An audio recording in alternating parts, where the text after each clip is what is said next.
Wow, it is just insanity right now. It's not going to stop. It's not going to slow down. This is going to continue on until November. Mark my words, it will continue. And it's only going to get worse. It's going to get crazier. Of the worst weeks of rioting our nation has seen in decades, the Democrats decided to bring their pandering politics to a whole new level by staging a stunt in the nation's Capitol building.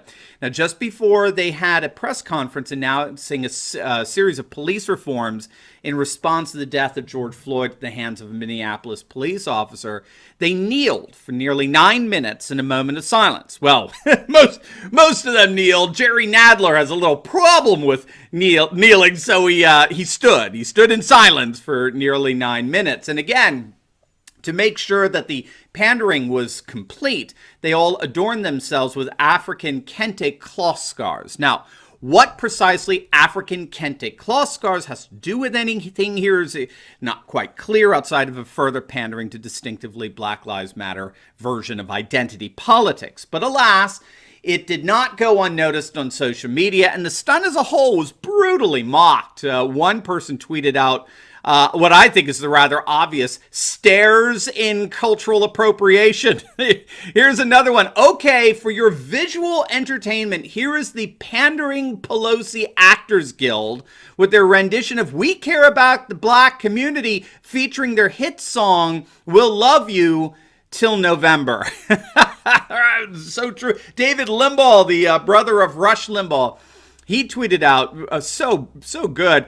How could anyone, let alone the minority community, trust the sincerity of these pandering demagogues? And Jerry Nadler's standing stunt, his inability to actually kneel, of course, did not go unnoticed. One person wrote, Congressional Democrats take a knee with the exception of Jerry Nadler, who would not have been able to get back up. Or can't stop laughing because Jerry Nadler is the same height as everyone else kneeling. Hey, man, I can relate to that a little bit. Back off, dude. I'm 5'5". I'm 5'6" on a good day. So regardless, this was, on the part of the Democrats, obvious pandering, political pandering of the most pathetic and cringeworthy kind. And again, it's a glorious example of just how partisan our mainstream media, our Marxist media has become. Remember, just a few days back, they were excoriating President Trump for what they called a cheap photo op when he stood holding a Bible in front of the historic church that rioters burned across from the White House. The Marxist media didn't care that the church had been vandalized or partially destroyed. They were fixated on Trump having the gall to arrange a photo op in the midst of all this chaos that they, the media, were actively attempting to... The potential use of our military to fight our own people, to deploy in the streets, and to use a phrase that the Secretary of Defense used, to dominate in the battle space. We have a military to fight our enemies, not our own people. This is a moment when I think many of us watched the use of active duty military to clear peaceful protesters out of Lafayette Square. Instigate. Now, how dare the president try to appeal to his white evangelical base while we're trying to get these riots going? Now, of course, the media pushed the now debunked hoax that police dispersed a peaceful crowd protesting in front of the church with tear gas just before President Trump came walking out. But you'll notice no such hysteria, no such skepticism, no scorn, no ridicule, no act. For me, it was a can and should dichotomy. And I thought that given the state of the unrest and the risk that we would put the active duty military in a position where its relationship with the American people would be adversely affected, that I should say something. Accusation here with the Democrats, obvious pandering political stunt, wrapped explicitly in the worst kind of racist identity politics. No.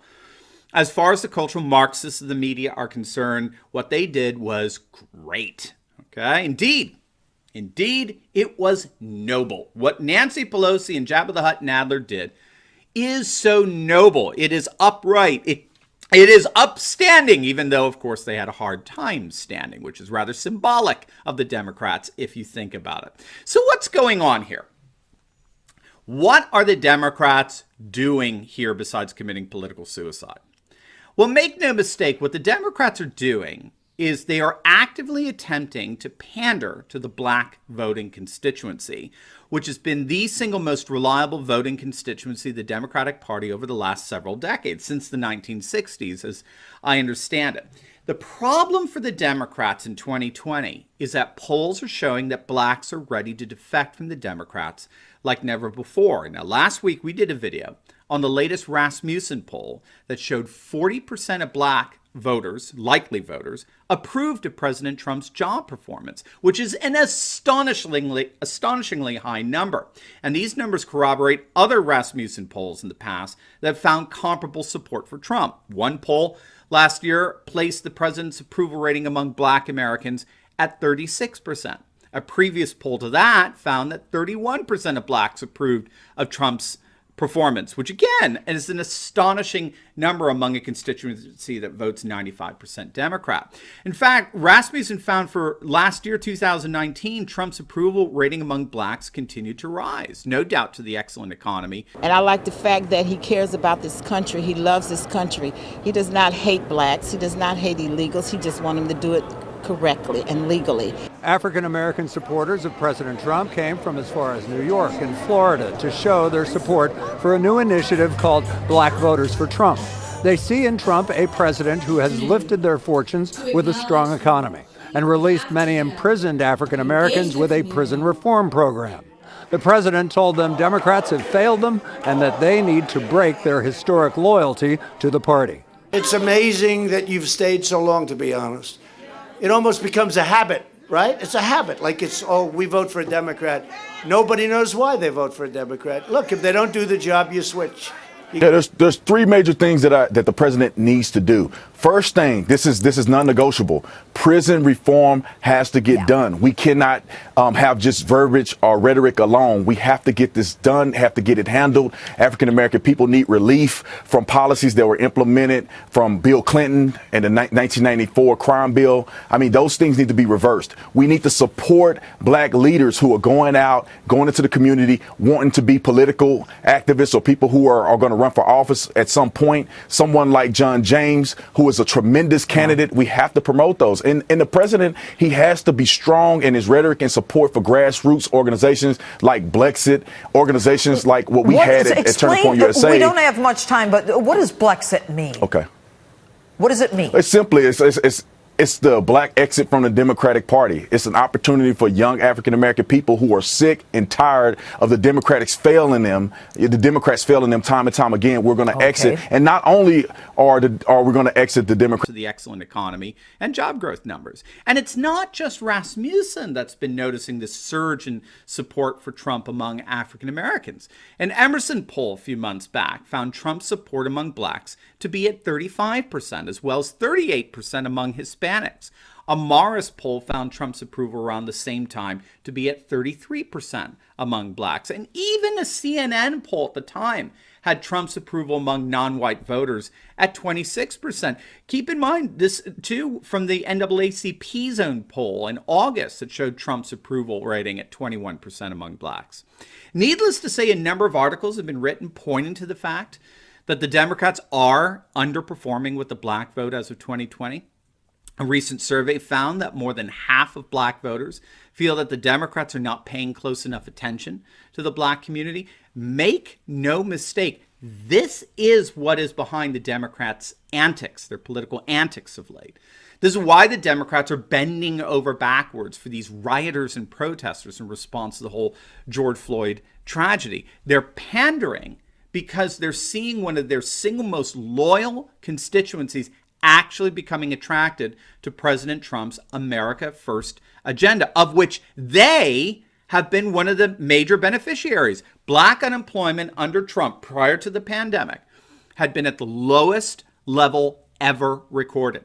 Blacks, more than any other demographic in the nation, support either severely limiting or ending outright immigration. And of course, they're staunchly against illegal immigration. Blacks are increasingly attracted to Trump's America First agenda, and the Democrats know they cannot survive a significant defection of the black vote politically. So that's why they're doing this. That's why they're embarrassing themselves with all of these cringeworthy pandering antics. But it's not going to work. A new YouGov poll shows that only 16% of Americans actually approve of the Democrats' move to defund the police. And that includes only 33% of blacks in support of the measure. 65% of Americans oppose the measure. 65%, including a majority of black voters. Now, Biden and Pelosi may try to do everything they can to distance themselves from this move to defund and disband the police, but the radicals are in charge of the cities. The Ocasio-Cortez and the Ilhan Omars are increasingly in charge of the parties and the radical wing of the Black Lives Matter movement. So there's very little they can do to reverse this.